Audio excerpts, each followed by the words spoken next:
In order to insert your SIM card into Realme Note 70T, you need to prepare the eject tool that you can find, for example, inside the box.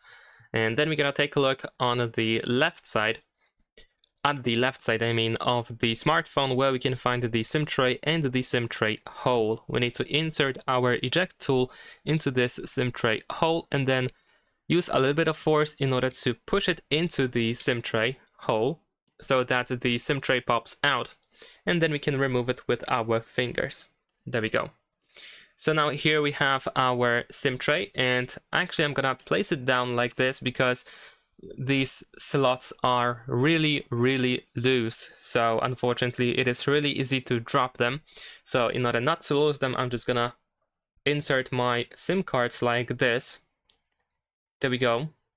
And of course you might drop it in the process, so you just have to be really patient, and a little bit of carefulness is also required.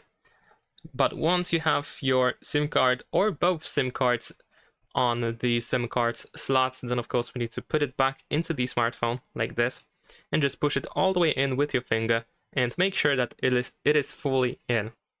And that's it. Thanks for watching. Leave a like and subscribe.